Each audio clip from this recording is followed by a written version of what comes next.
ఏ రహస్యాన్నైనా బయలుపరచగలిగినటువంటి ఒక ఆయన పరలోకమందు ఉన్నాడు.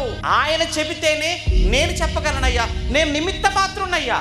ఇదండి ఒక జ్ఞానికి ఉండవలసిన లక్షణం. అది జ్ఞాని నిజంగా నీకు జ్ఞానం ఉంటే, నువ్వు నిజంగా జ్ఞానవంతుడు అయితే నువ్వు చెప్పవలసింది ఏంటో తెలుసా?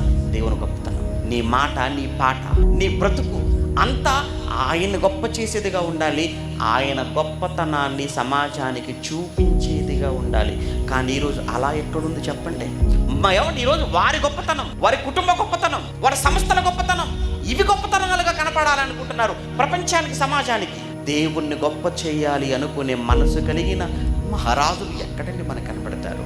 దేవుని గొప్పవాడుగా చూపించాలి ఈ సమాజానికి అనుకునే భక్తులు ఎక్కడ ఒకప్పుడున్నారు, ఈ రోజుల్లో లేరండి. ఈరోజు పోటీ, ఏ విషయంలో పోటీ? నేనంటే నేను గొప్ప అంటే నేను గొప్ప, నేను గొప్ప అంటే నేను గొప్ప, మాది గొప్ప అంటే మాది గొప్ప అని ఈరోజు ఎలా కాట్లాడుకుంటున్నారో మనకు తెలియదు కాదు ఈరోజు మీడియాలో. కానీ దానియేలంతటి మహాజ్ఞాని, దానియేలంతటి గొప్పవాడు ఎంత గొప్పదైన మాట అతను మాట్లాడాడో మనకు తెలియదు కాదు కదండి. దానియేలంత గొప్పవాడు. అయ్యా నేను నిమిత్త మాత్రునయ్యా, కానీ ఏ రహస్యాన్నైనా కానీ బయలుపరచగలిగిన దేవుడు పరలోకమందు ఒక ఆయన ఉన్నాడు. ఆ ఇట్టి మర్మమును బయలుపరచగలిగిన దేవుడు పరలోకములో ఉన్నాడయ్యా. నా వల్ల అవదయ్యా, ఆయన చెబితే నేను చెప్పగలనయ్యా.